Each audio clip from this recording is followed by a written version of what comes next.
Shalom to the house of Israel. I'm your brother Abaniah of the south arm of the Great Millstone Camp here in Trinidad, Heralds of Yahushai, coming to you with another lesson to the spirit and power of Yahweh Ba'ashem Yahushai. But first, we give all honor, all glory, all praises to Yahweh Ba'ashem Yahushai, Ba'ashem Ruka HaKodash. Double honors to the apostles, prophets, and teachers of Great Millstone, our spiritual fathers who rule well, teach well. Peace and salutations to the sincere Akim and Akwath who follow this truth in all diligence and all sincerity. I have a little video here that I say I had to do a little lesson on. With the hopes that it opened the eyes of our people as to how truly wicked our enemy is. He does not care about you, yet you will have Jakes lobbying for his salvation, coming against the true prophets of the Lord who preaching the 100% truth that salvation is only for Israel. We are the people in dire straits. We are the people suffering various afflictions. We are the people who are at the bottom of all nations. We are the people who live in paycheck to paycheck. We barely take care of our families because a system was created to exclude us, not to include us. And as a result, a lot of our people have found themselves in situations where they had to do certain things that otherwise land them in trouble. Now, this person who runs this earth, he is an unjust man. He has no sympathy towards Israel, as you're going to see as you listen to this video and becomes evident. Now, although I in no way endorse the committing of crime, I understand the situation why some people may resort to it. And this is such a case that I honestly believe, based on the situation, he should be pardoned. Mercy should be shown. But then again, this is Esau Edom, the bloody and the deceitful man. He has no mercy. He has no pity. He has that perpetual hatred towards the children of Israel. So mercy is not going to be shown to this man. So let's just watch the video. Brian Randolph is a 23-year-old father who may not get a chance to see his daughter Braylyn grow up. The same daughter his loved ones say he was trying to save when he allegedly robbed the South Lyon Vibe Credit Union earlier this month. Randolph's family says they believe the only reason he did it was to pay for Braylyn's chemo treatments after her insurance was abruptly canceled. The 1-year-old is dealing with retinoblastoma. Did you guys just hear it? His daughter has cancer, and his insurance was abruptly cancelled, thus making it impossible for her to receive the treatment for the cancer. And as a father, which as a father myself, I can understand that feeling of helplessness and hopelessness, and that desire to do whatever it takes to protect and take care of your child. And it was unfortunate that this was the avenue he chose. But this was the only avenue he saw in a system designed to oppress our people.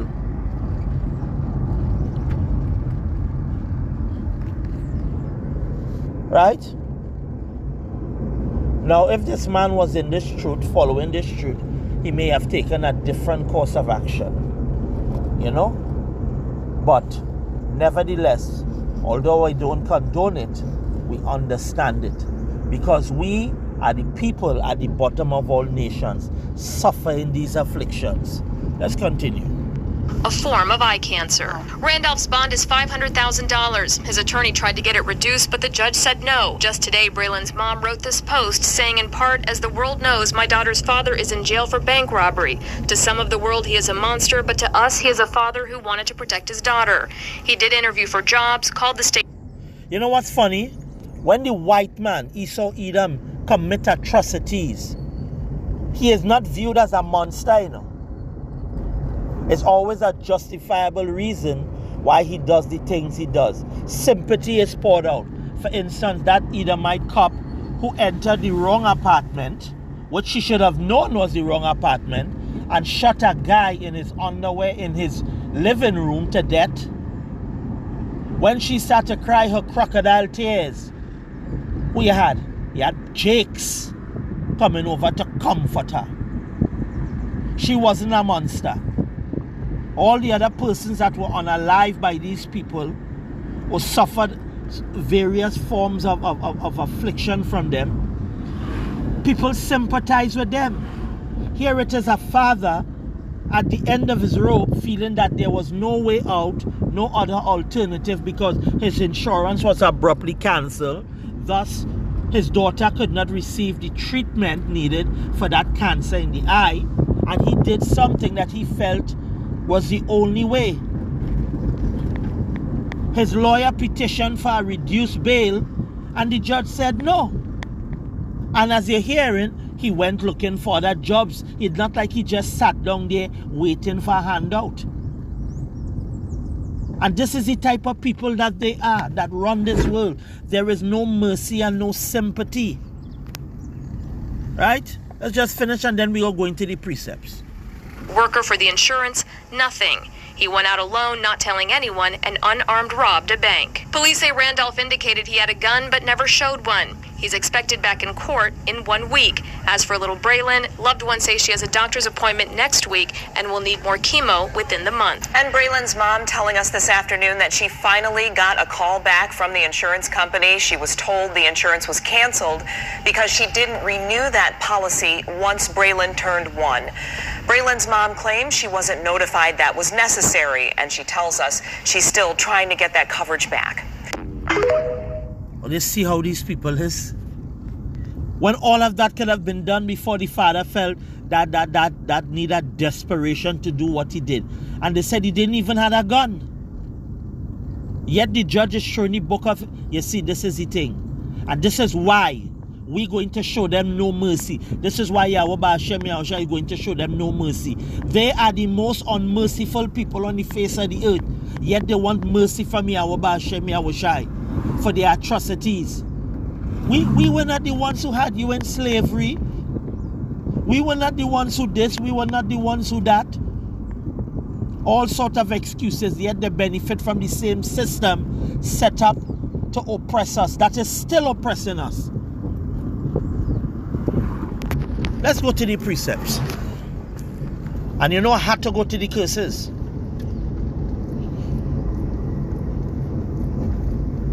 Give me a second. This is Deuteronomy chapter 28. Reading from verse 48. It says, Thou therefore shalt serve thine enemies which Yahweh shall send against thee, in hunger and in thirst and in nakedness and in want of all things. Because we have to go to these people for all things. Right?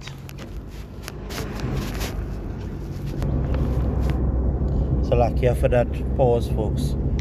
It says, as I was reading previously, just reading it again, Thou therefore shalt thou serve thine enemies, which Yahweh shall send against thee, in hunger and in thirst and in nakedness and in want of all things. And he shall put a yoke of iron upon thy neck until he have destroyed thee. Now we don't have those yokes of iron today, but what we have in place of it, which are still compared to yokes of iron, is heavy taxation. You have to pay to live. For us to live on this earth and occupy a space, we have to pay for it.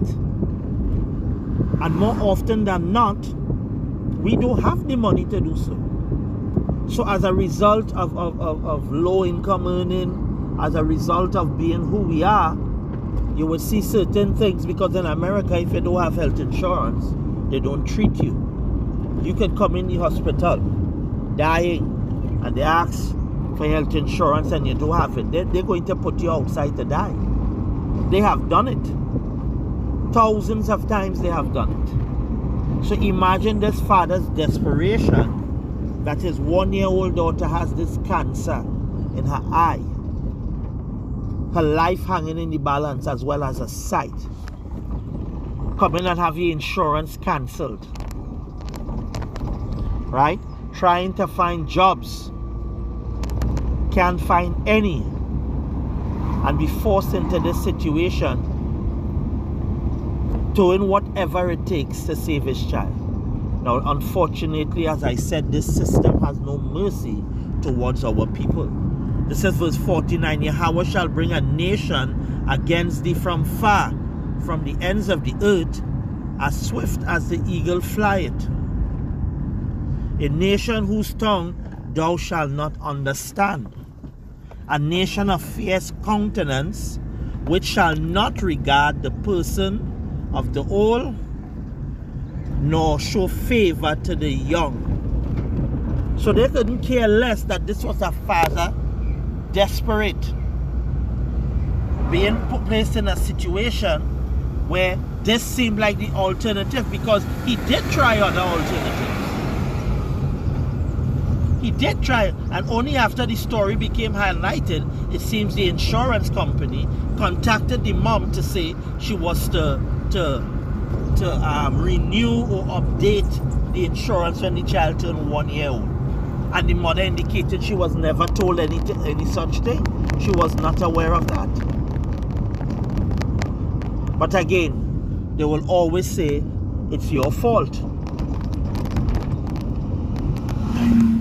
Now, I'm currently in transit, so I'm trying to produce the scriptures as I drive, which may be slightly difficult. So this lesson may be more centered around, you hear me speaking and roughly paraphrasing, right? This enemy is known as the bloody and the deceitful man, right? And as we touched on the live previously yesterday, this enemy, if it was not for the restraining power of Yahweh B'Hashem Yahushai, they would have annihilated us long ago. Now we know things happen because this is the judgment of the Lord. Scripture says no one perish being innocent. You know? And when you go through certain situations, sometimes it's your judgment you're facing. We understand that. But still the Lord does still apply mercy. But looking for mercy, or for the wicked, as Job 9:24 says, the earth is given into the hands of the wicked. The wicked not going to show you mercy. I want to get a precept here. Hold on a second. I'll try and pull over. There's a particular precept I want to get. A particular precept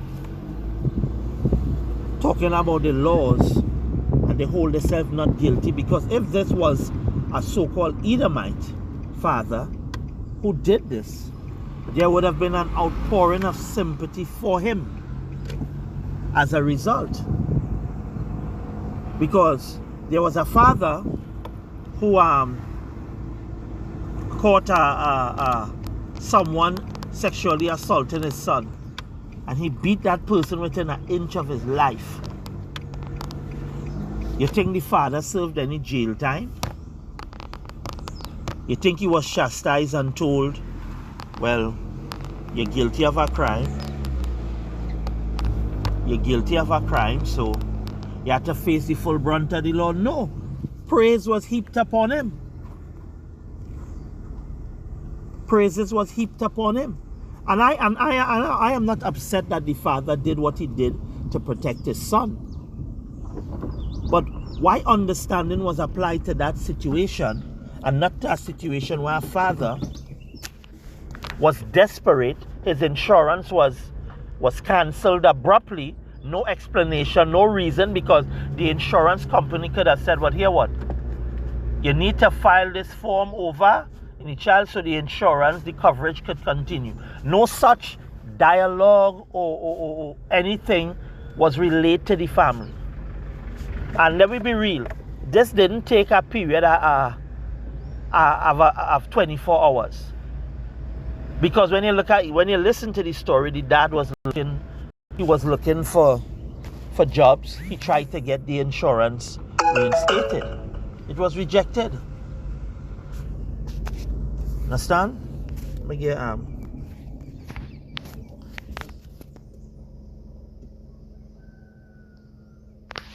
me see, is it Amos or Micah?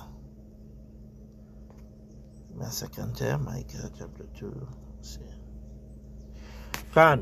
Micah chapter 2 verse 1. Woe to them that devise iniquity and work evil upon their bed. When the morning is light, they practice it because it is in the power of their hands. Now you may wonder, why did I go to this precept? It's very simple. The health insurance industry, the medical industry, the pharmaceutical industry, all these things are money-making ventures for the elites, the powers that be to profit off of the misery of our people. And it is these same industries that create these unjust laws and put clauses and certain things in place to ensure that our people have to jump through many hoops, have to fight tooth and nail to get the basic coverage that they enjoy. They enjoy far better than basic coverage. You're not seeing those people suffering as we suffering, going through what we going through. They're not going through that. Because of why? These people who devise iniquity and work evil upon their bed, that's all they think about. This whole system was created for our people to be slaves, and if we are not slaves, for us to be dead. And that's the reality of it. So this was just a little short lesson, and I pray that our people realize that this enemy, this oppressor, cares nothing for you. So with that, I pray that this lesson was edifying through the spirit and power of Yahweh Ba'ashem Yahweh Shai. I'm your brother Abaniah of the South Arm of the Great Millstone Camp, Heralds of Yahweh Shai, saying Shalom till the next lesson.